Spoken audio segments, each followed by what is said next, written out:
Bismillahirrahmanirrahim. Assalamu alaikum dear students. It's me Khadija Noshin, your computer teacher. Today is the lecture number 2. Before starting the lecture number 2, I want to discuss the previous lecture. In the previous lecture we have learned about the hardware. Hardware is the part of the computer that you can touch and feel. Computer is composed of two parts, hardware and software. Hardware computer का वो parts होते हैं जिनको आप touch कर सकते हैं, feel कर सकते हैं। फिर हार्डवेयर की आगे हमने फर्दर कैटेगरीज को डिस्कस किया था, जिसमें input devices, output devices, storage devices, communication devices. Input devices में कंप्यूटर का वो हार्डवेयर था जिनके थ्रू कंप्यूटर के अंदर हम डेटा को एंटर करते हैं, लाइक माउस, कीबोर्ड, स्कैनर। और आउटपुट डिवाइसेस में कंप्यूटर के वो पार्ट्स हैं जिनसे डेटा कंप्यूटर के अंदर से बाहर आता है, लाइक मॉनिटर, प्रिंटर, स्पीकर। और स्टोरेज डिवाइसेस वो डिवाइसेस हैं जिनसे डेटा कंप्यूटर के अंदर हम सेव करते हैं, like hard disk, floppy disk. और कम्युनिकेशन डिवाइसेस वो डिवाइसेस हैं जिनके थ्रू एक कंप्यूटर दूसरे कंप्यूटर के साथ कम्युनिकेट करता है, जैसे कि आपका मोडेम हो गया और आपका एनआईसी कार्ड हो गया। इसके अलावा हमने लास्ट लेक्चर में पढ़ा था सिस्टम यूनिट के बारे में पढ़ा था। सिस्टम यूनिट कंप्यूटर का वो एक ऐसा बॉक्स होता है जिसमें सारी डिवाइसेस को रख दिया जाता है ताकि वो डस्ट से और पानी से, हवा वगैरह से महफूज रहें। फिर हमने मदरबोर्ड के बारे में पढ़ा था। मदरबोर्ड एक ऐसा बोर्ड है जिसके ऊपर सारी डिवाइसेस कनेक्ट होती हैं या जाके अटैच होती हैं। फिर हमने प्रोसेसर के बारे में पढ़ा। प्रोसेसर एक ऐसी चिप है जो आपकी मदरबोर्ड के अंदर फिक्स होती है और ये कंप्यूटर का ब्रेन कहलाती है, और तमाम इंस्ट्रक्शन इसी चिप के अंदर जाके कंप्यूटर का सारा काम किया जाता है। समझ लें कि ये कंप्यूटर का दिमाग है। प्रोसेसर की हमने 2 टाइप्स पढ़ी थी, ALU और CU। ALU arithmetic logic unit, इसके आगे फर्दर 2 पार्ट्स थे, अरिथमेटिक यूनिट और लॉजिक यूनिट। अरिथमेटिक यूनिट वो यूनिट है जहाँ पे आप कैलकुलेशंस वाले जितने भी क्वेश्चन हैं कंप्यूटर वहाँ पे करता है, और लॉजिक यूनिट वो है जहाँ पे कंपैरिजंस वाले काम किए जाते हैं, लॉजिकल काम किए जाते हैं। अब इन सारी बातों को डिसाइड कौन करता है कि ये लॉजिक वाला काम लॉजिक यूनिट करेगा, अरिथमेटिक काम अरिथमेटिक यूनिट करेगा। कंट्रोल यूनिट प्रोसेसर का एक ऐसा पार्ट है जो खुद कोई काम नहीं करता लेकिन बाकी पार्ट्स को गाइड कर रहा होता है, डायरेक्ट कर रहा होता है। तो वो क्या करता है, वो कैलकुलेशंस वाले काम अरिथमेटिक यूनिट को ट्रांसफ़र कर देता है और लॉजिकल काम लॉजिक यूनिट को दे देता है। उसके बाद फर्दर हमने पढ़ा था cutting edge technology. Cutting edge technology क्या है, मतलब कंप्यूटर की फील्ड में जो बिल्कुल नई लेटेस्ट एडवांस तरक्की हो रही है उसको हम बोलते हैं कटिंग एज टेक्नोलॉजी। इसमें आपका आ जाता है बारकोड रीडर आ जाता है, फिंगरप्रिंट रीडर आ जाता है। बारकोड रीडर आपको मैंने लास्ट टाइम भी बताया था कि आपके प्रोडक्ट के ऊपर डिफरेंट विड्थ की लाइंस होती हैं जिनके अंदर डेटा हाइड होता है। बारकोड रीडर उन लाइन में से डेटा को रीड करके कंप्यूटर के अंदर ट्रांसफ़र करता है। फिर उसके बाद आपने फिंगरप्रिंट रीडर के बारे में पढ़ा था कि फिंगरप्रिंट रीडर क्या होता है। हमारी फिंगर के ऊपर जो प्रिंट्स होते हैं उन प्रिंट्स को रीड करके कंप्यूटर के अंदर सेव करता है, उनको पहले एक दफ़ा सेव करके रख लेता है, और नेक्स्ट टाइम आप जब भी अपने प्रिंट्स को मैच करवाते हो या फिंगरप्रिंट रीडर के ऊपर अपना थंब या फिंगर रखते हो तो वो ऑलरेडी सेव्ड रिकॉर्डेड पैटर्न के साथ उसको मैच करता है। मैच हो जाता है तो आपके लिए वो मुख्तलिफ काम कर देता है, लाइक स्टूडेंट्स की अटेंडेंस लग जाती है, टीचर्स की अटेंडेंस मार्क हो जाती है, आपकी डिवाइस अनलॉक हो जाती है, मोबाइल हो या आपका कीबोर्ड नहीं लैपटॉप हो। तो ये चीज़ें आप लोग पहले पढ़ चुके थे। अगर आप अपने यूनिट नंबर 1 का लास्ट टॉपिक निकालेंगे तो वहाँ पे आपको नज़र आएगा, उसका पेज है, अगर आप अपने टेक्स्ट बुक को सामने रखें तो आपको पेज नंबर 13 के ऊपर ये टॉपिक नज़र आएगा, रोबोट्स के बारे में अब हमने पढ़ना है कि रोबोट क्या होते हैं। आपकी यूनिक नोट्स की बुक के अंदर रोबोट्स का एक लॉन्ग क्वेश्चन भी मौजूद है, जो आपने नोट्स को खोलना है, वो लॉन्ग क्वेश्चन भी देखना है। वही चीज़ मैं आपको बताने लगी हूँ कि robot is a machine which is controlled by a software contained in a chip. Robot एक मशीन है जिसके अंदर एक सॉफ्टवेयर होता है, सॉफ्टवेयर को डाउनलोड किया जाता है और वो सॉफ्टवेयर उस चिप के अंदर सेव कर दिया जाता है। Robots are made to help human beings. Robots बनाए गए हैं ताकि इंसानों की मदद की जा सके। It is an electronic machine which has the ability to interact with physical objects. ये एक बिजली से चलने वाली मशीन है जिसके अंदर ये सलाहियत है कि वो फिजिकल चीज़ों के साथ रब्ता कर सकती है। They are also known as mechanical agents. Robots को मैकेनिकल एजेंट भी कहते हैं। Robots can perform task accurately and efficiently. Robots क्या करते हैं, उनको जो भी काम दिया जाता है वो बहुत अच्छी और बेहतरीन तरीके से करते हैं। ये एक मशीन है जिसके अंदर सॉफ्टवेयर को डाउनलोड किया जाता है और इसको हम मैकेनिकल एजेंट भी कहते हैं। मतलब इस किस्म की मशीन है कि इसके अंदर मूविंग पार्ट्स हैं। मूव कर सकती है, चल सकती है, किसी फिजिकल चीज़ को एक जगह से उठा के दूसरी जगह रख सकती है। कहने को ये कंप्यूटर है, ये भी एक मशीन है। इसके अंदर एक आर्टिफिशियल इंटेलिजेंस होती है, मतलब एक मसनूई जहानत फीड कर दी जाती है और वो उसी जहानत के मुताबिक रोबोट हमें काम करके देता है। रोबोट्स को हम डिवाइड कर देते हैं on the basis of their design and the work they do. वो जो काम करते हैं या जो उनका डिज़ाइन है उनके अकॉर्डिंगली हमने रोबोट्स की टाइप्स बना दी हैं। रोबोट्स डिफरेंट काम करते हैं। अगर आप अपनी बुक के इस पेज को खोले रखेंगे तो आपको पिक्चर्स नज़र आएंगी। Dish washer robots dishes wash कर रहा है। Domestic robot is playing music play कर रहा है। मिलिट्री रोबोट, ये मिलिट्री के पास ये रोबोट्स होते हैं। फिर उसके बाद आ गया robots are doing surface exploration on the Mars पे जाते हैं, वहाँ पे सरफेस को एक्सप्लोर करते हैं। Robots are use in surgery, देखिए सर्जरी में यूज़ हो रहा है, अपनी बुक को खोल के देखिएगा। रोबोटिक हैंड इज़ वेल्डिंग, इसके अलावा ये वेल्डिंग कर रहे हैं फैक्ट्रीज़ में। बहुत सारी फैक्ट्री जॉब्स अब रोबोट्स परफॉर्म कर रहे हैं। मेडिसिन में, मैन्युफैक्चरिंग में, मिलिट्री में, हर जगह पे रोबोट्स अपना काम कर रहे हैं। ये आपका लॉन्ग क्वेश्चन था, आप लोगों ने इसको बिल्कुल ध्यान से बुक से इसकी रीडिंग करनी है। उसके बाद अपने यूनिक नोट्स में से खोल के इस लॉन्ग क्वेश्चन को याद करना है और फिर अपनी कॉपीज़ के ऊपर इसको राइट भी कर लेना है। लास्ट टाइम मैंने आप लोगों को प्रोसेसर वाला लॉन्ग क्वेश्चन दिया था प्रीवियस लेक्चर में लिखने के लिए।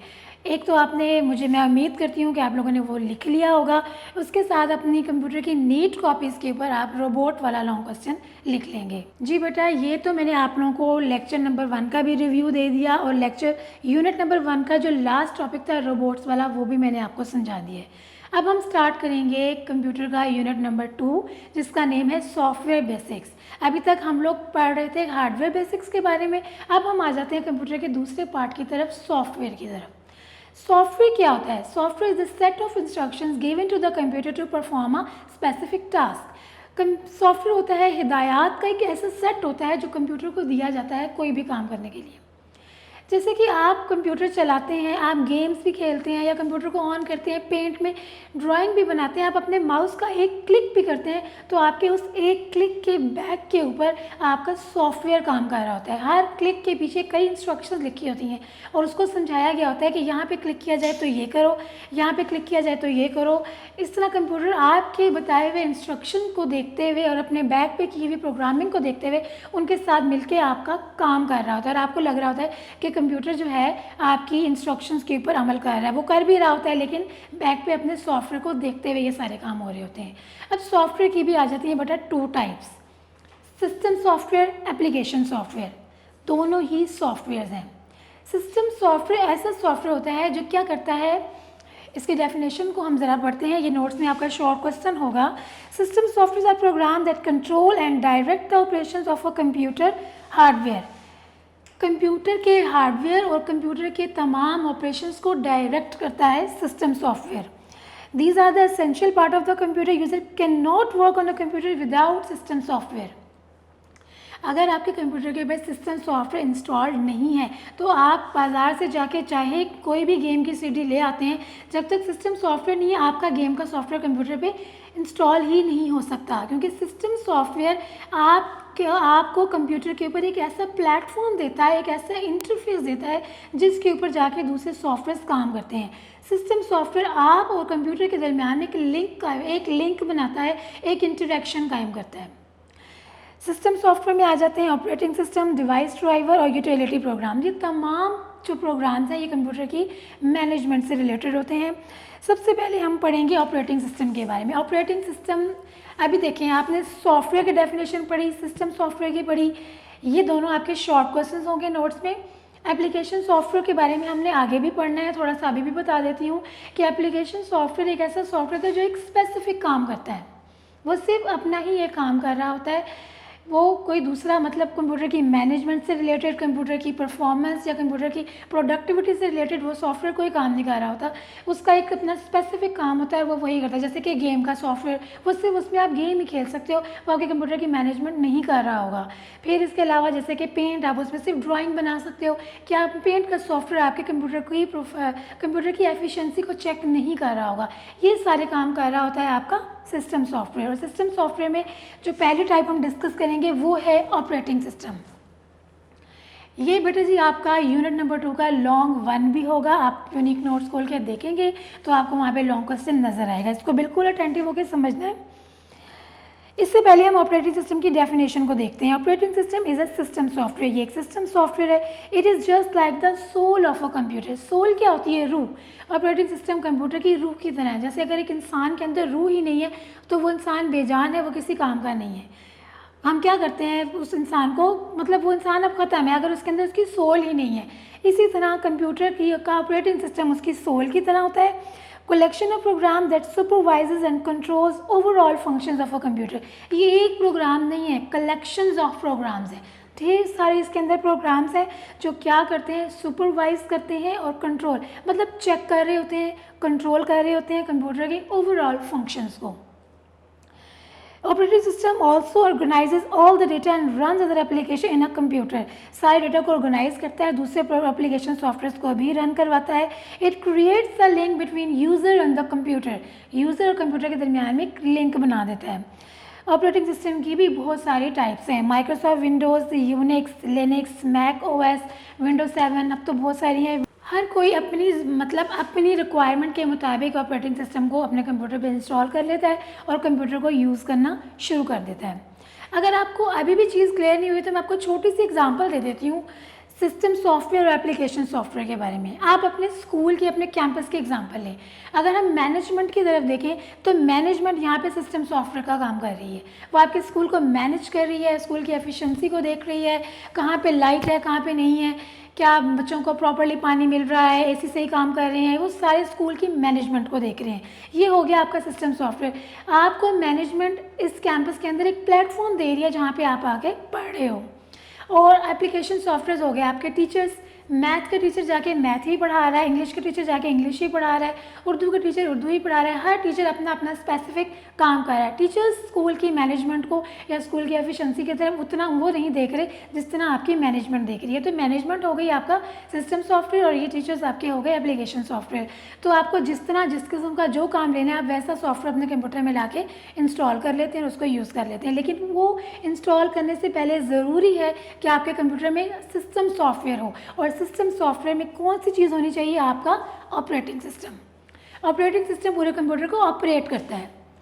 ऑपरेटिंग सिस्टम की मैंने आपको अभी डेफिनेशन समझाई है कि कंप्यूटर की सोल की तरह होता है, सारी ऑर्गेनाइजेशन करता है। अब वो क्या क्या काम करता है? बहुत सारे काम करता है, लेकिन हम 4 टॉपिक्स में उसके कामों को डिवाइड करते हैं। पहला है booting and providing user interface. Computer को बूट करता है। बूट करने का मतलब है कंप्यूटर का ऑन होना। कंप्यूटर बंद पड़ा है, सोया हुआ है, उसका स्विच लगाया, आपने उसको पावर दी तो कंप्यूटर क्या होता है? आपकी फाइल्स लोड होना शुरू हो जाती हैं। फाइल्स पड़ी होती हैं हार्ड डिस्क में, वो वहाँ से उठ के रैम में लोड होना शुरू हो जाती हैं। और इस लोडिंग प्रोसेस में कंप्यूटर थोड़ा सा टाइम लेता है, एक वेट का साइन आ रहा होता है, आप अभी काम नहीं कर सकते। तो फाइल्स लोड हो रही हैं। आपका ऑपरेटिंग सिस्टम क्या करता है? सारी डिवाइसेस को चेक करता है, फाइल्स को लोड करता है और आपका कंप्यूटर जागने की कैफियत में आ जाता है और फिर आपके हुक्म को मानने के लिए रेडी हो जाता है। जिसमें पहला है booting and providing user interface. जब आप कंप्यूटर को ऑन करते हैं तो आपको डेस्कटॉप स्क्रीन नज़र आती है, वो उसका इंटरफेस होता है। वो इंटरफेस आपको कौन दे रहा होता है? Operating system. डेफिनेशन अब हम इसके बाद booting and providing user interface के बाद आ जाता है मैनेजिंग प्रोग्राम्स। मैनेजिंग प्रोग्राम्स क्या कहता है? आपके कंप्यूटर को मैनेज, मतलब कंप्यूटर में कितने सारे प्रोग्राम्स हैं, किसी को आपने मिनिमाइज़ किया है, किसी को आपने मैक्सिमाइज़ किया है। कभी आपने साथ ही फेसबुक खोली हुई है, साथ ही आपने गूगल पे कुछ सर्च करना शुरू कर दिया, साथ ही आपने अपने ऑनलाइन लेक्चर्स खोल लिए हैं। तो तमाम प्रोग्राम्स को एक वक्त में एक प्रोग्राम सामने होता है, बाकी प्रोग्राम वेटिंग में होते हैं, आपकी टास्क बार के ऊपर मिनिमाइज फॉर्म में पड़े होते हैं। तो बैक पे किसने जाना है, फ्रंट पे किसने आना है, आपके किस क्लिक पे क्या होना है, सारी मैनेजिंग कौन कर रहा होता है? आपका ऑपरेटिंग सिस्टम। फाइल मैनेजमेंट में आ जाती हैं आपकी वो फाइल्स, मतलब आपके अंदर जितनी भी फाइल्स हैं, कोई फाइल कॉपी करनी है, मूव करनी है, रिमूव करनी है, डिलीट करनी है, तो उसके लिए आपके ऑपरेटिंग सिस्टम में एक प्रोग्राम होता है विंडोज़ एक्सप्लोरर। वो विंडोज़ एक्सप्लोरर प्रोग्राम भी आपको कौन प्रोवाइड करता है? आपका ऑपरेटिंग सिस्टम। तो आप उसमें जाके अपनी फाइल्स को move, rename, delete, copy, cut वगैरह कर सकते हैं। मतलब फाइल मैनेजमेंट भी ऑपरेटिंग सिस्टम कर रहा है। 4th पे आ जाता है आपका कॉन्फ़िगरिंग डिवाइसेस। कॉन्फ़िगर करने का मतलब ये होता है जैसे कि आपने अपने मोबाइल को कंप्यूटर के साथ अटैच कर लिया, या आप बाज़ार से एक प्रिंटर ख़रीद के लाए और आपने इस प्रिंटर को अटैच कर लिया। अब कंप्यूटर के लिए ये जानना ज़रूरी है कि ये जो डिवाइस अटैच हुई है मेरे साथ आगे, ये डिवाइस कैसी है और मैंने इस डिवाइस के साथ कैसे इंटरेक्शन बनाना है। तो कंप्यूटर पहले जब पुराने कंप्यूटर हुआ करते थे तो हम क्या करते थे, हम प्रिंटर ख़रीदते थे तो साथ उसका एक ड्राइवर का छोटी सी एक सीडी मिलती थी, उसमें ड्राइवर का सॉफ्टवेयर भी होता था। वो सॉफ्टवेयर भी इंस्टॉल करते थे, प्रिंटर को अटैच करते थे, बड़ा लंबा प्रोसेस होता था। आजकल के कंप्यूटर स्मार्ट हैं, जस्ट हम डिवाइस को अटैच करते हैं। आपने नोटिस किया होगा आपका कंप्यूटर खुद ही बता देता है कि ये चीज़ अटैच हुई है, कैमरा है, डिजिटल कैमरा है, प्रिंटर है, उसका वर्जन नंबर, उसकी हर चीज़ आपको कंप्यूटर फ़ौरन बता देता है। और साथ ही साथ उसको कॉन्फ़िगर भी कर लेता है, उसके साथ राब्ता बनाने के लिए अपने आप को रेडी भी कर लेता है। ये चीज़ें आ जाती है कॉन्फ़िगरिंग डिवाइसेस में, और ये काम भी कौन कर रहा होता है, आपका ऑपरेटिंग सिस्टम। हमने रोबोट का लॉन्ग क्वेश्चन पढ़ा, हमने सॉफ्टवेयर की डेफिनेशन पढ़ी, सिस्टम सॉफ्टवेयर की पढ़ी, एप्लीकेशन सॉफ्टवेयर पढ़ा, फिर हमने ऑपरेटिंग सिस्टम के लॉन्ग क्वेश्चन को भी डिस्कस कर लिया कि ऑपरेटिंग सिस्टम का लॉन्ग क्वेश्चन कैसे। जी बेटा, और अब हम नेक्स्ट में पढ़ेंगे डिवाइस ड्राइवर्स। यहाँ पे जो मैंने ये टॉपिक्स लिखे हैं, ये सारे टॉपिक्स आपके यूनिक नोट्स में एज अ शॉर्ट क्वेश्चंस मौजूद हैं। आप जब अपने नोट्स खोलेंगे तो आप लोगों को इंशाल्लाह वहाँ से समझ आ जाएंगे और आप उसको वहाँ से याद कर लीजिएगा। Device driver. Device driver is a system software that tells the operating system how to communicate with the device. It is also known as a driver. Most of the devices are automatically installed with the Microsoft Windows. A device can't work properly if device driver is not installed. For example, device driver of a printer, modem, sound card. कोई भी नई चीज़ computer के साथ जब attach की जाती है, जैसे कि आपका प्रिंटर हो गया, साउंड कार्ड हो गया, मोडम हो गया, तो कंप्यूटर को उसके बारे में जानना बहुत ज़रूरी होता है कि ये डिवाइस क्या है और मैंने इसके साथ कैसे कम्युनिकेट करना है। तो उस डिवाइस का एक स्पेसिफिक सॉफ्टवेयर होता है जो अंदर इंस्टॉल किया जाता है, और वो सॉफ्टवेयर कंप्यूटर को गाइड करता है कि आपने इस डिवाइस के साथ कैसे अपना राब्ता बनाना है। और उस सॉफ्टवेयर को हम बोलते हैं डिवाइस ड्राइवर भी कहते हैं और ड्राइवर भी कहते हैं। मतलब डिवाइस ड्राइवर कह लें या खाली ड्राइवर कह लें, वो सॉफ्टवेयर आजकल के कंप्यूटर, स्मार्ट कंप्यूटर से हम प्रिंटर को अटैच करते हैं तो कंप्यूटर ऑटोमेटिकली उसके साथ कॉन्फ़िगरेशन बना लेता है, और उस सॉफ्टवेयर को भी ड्राइवर सॉफ्टवेयर उसके पास पहले से मौजूद होता है, और वो ड्राइवर सॉफ्टवेयर कंप्यूटर को गाइड कर रहा होता है। तो device driver, computer can't work properly if a device driver is not installed.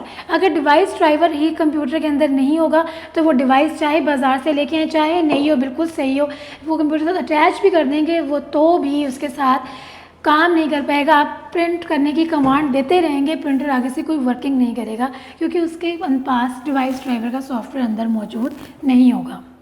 Next आपका टॉपिक है utility programme. Utility program is a system software that allow a user to analyze, configure and maintain the computer. देखिए, computer काम कर रहा है, working हो रही है, तो कोई एक ऐसा सॉफ्टवेयर होता है जो बैक पे कंप्यूटर की सारी चीज़ों को मैनेज कर रहा होता है, एनालाइज कर रहा होता है, डिवाइसेस को कॉन्फ़िगर करवा रहा होता है, और ये सारे कौन से होते हैं, ये यूटिलिटी प्रोग्राम्स कहलाते हैं। ये वो टास्क करते हैं जो स्पेसिफिक रिलेटेड होते हैं to the management of the computer. Computer की मैनेजमेंट से रिलेटेड जितने भी काम होते हैं वो काम डिवाइस ड्राइवर सॉफ्टवेयर कर रहे होते हैं, यूटिलिटी प्रोग्राम्स कर रहे होते हैं। उसके बाद नेक्स्ट टॉपिक है आपका file manager. File manager is a utility program that help user to locate, rename, move, copy and delete files.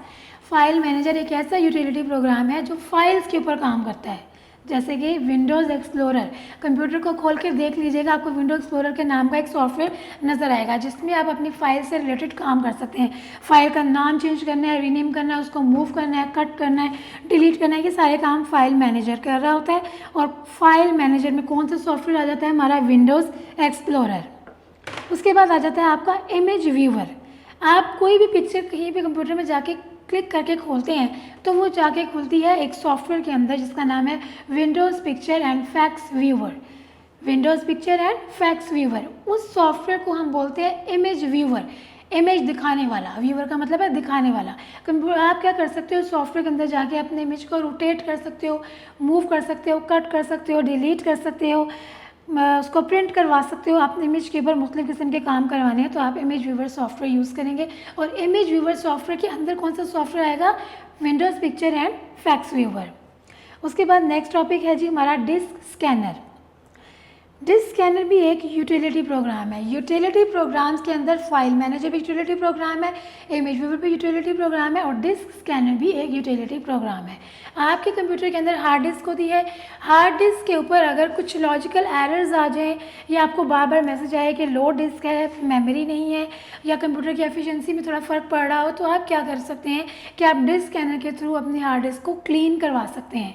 जब आप हार्ड डिस्क को क्लीन करवाएंगे तो इसका मतलब ये नहीं कि आपकी जो फाइल्स पड़ी हैं वो डिलीट हो जाएंगी, वो सेव ही रहेंगी, लेकिन कुछ एक्स्ट्रा फाइल्स होती हैं, कुछ सिस्टम फाइल्स पड़ी होती हैं या आपकी अपनी सेव की फ़ाइल 2-3 जगह पे ऐसे करके बिखरी हुई सेव होती है या वो 2 या 3 दफ़ा सेव हो गई होती है, आपको नहीं पता था। तो कंप्यूटर क्या करता है, डिस्क क्लीनर सॉफ्टवेयर उन एक्स्ट्रा चीज़ों को डिलीट कर देता है और आपकी हार्ड डिस्क में ज़रा स्पेस बन जाती है और आपको काम करने में या चीज़ों को सेव करने में आसानी होती है। आप अपने बुक का डिस्क स्कैनर वाला टॉपिक जब देखेंगे तो उसके नीचे आपको disc cleanup, using disc cleanup कुछ पॉइंट्स नज़र आएंगे कि डिस्क क्लीनअप सॉफ्टवेयर को आपने कैसे यूज़ करना है। डिस्क क्लीनअप सॉफ्टवेयर आपने कैसे यूज़ करना है, लाइक आपने अपने डिस्क को क्लीन करवाना है। डिस्क क्लीनअप के पॉइंट्स आपको मैं डिस्कस करूँगी यहाँ पे। Click start button, point two all programme, start button पे क्लिक करें, ऑल प्रोग्राम्स पे क्लिक करें, फिर एक्सेसरीज पे क्लिक करें, फिर सिस्टम टूल्स पे क्लिक करें। आपको डिस्क क्लीनअप की ऑप्शन नज़र आएगी, उस पर क्लिक करें, एक डायलॉग बॉक्स ओपन होगा। वहाँ पे आपने अपनी ड्राइव सेलेक्ट करनी है कि आपने कौन सी ड्राइव को क्लीन करवाना है और ओके पे क्लिक करेंगे तो आपकी लाइक सी ड्राइव करवानी है, डी करवानी है, ई करवानी है, आप वो ड्राइव सेलेक्ट करके ओके पे क्लिक करेंगे तो आपके जो डिस्क क्लीनअप सॉफ्टवेयर है वो आपकी डिस्क को क्लीन कर देगा। जी बेटा, मैंने आप लोगों को यूनिट नंबर 2 के बारे में, यूनिट नंबर 2 ऑलमोस्ट हाफ पढ़ा दिया है, जिसमें मैंने सारे सॉफ्टवेयर्स को डिस्कस कर दिया है। System software, application software, disc cleanup. आप लोग इन तमाम टॉपिक्स को अच्छी तरह से यहाँ से समझेंगे और उसके बाद अपने नोट्स को ओपन करके वहाँ से शॉर्ट क्वेश्चंस को याद करेंगे और लॉन्ग क्वेश्चन को भी याद करेंगे। बेटा, आज मेरा लेक्चर यहाँ पे ख़त्म होता है। आप लोगों से मैं बस एक ही बात कहूँगी कि आपने घर पे रहना है, ठीक है, और अपने पेरेंट्स की बात माननी है। घर से बाहर बिला वजह नहीं निकलना, क्योंकि घर पे रहेंगे तो महफूज रहेंगे। अल्लाह ताला आपको अपनी हिफ्ज़-ओ-अमान में रखे। आमीन सुमा आमीन।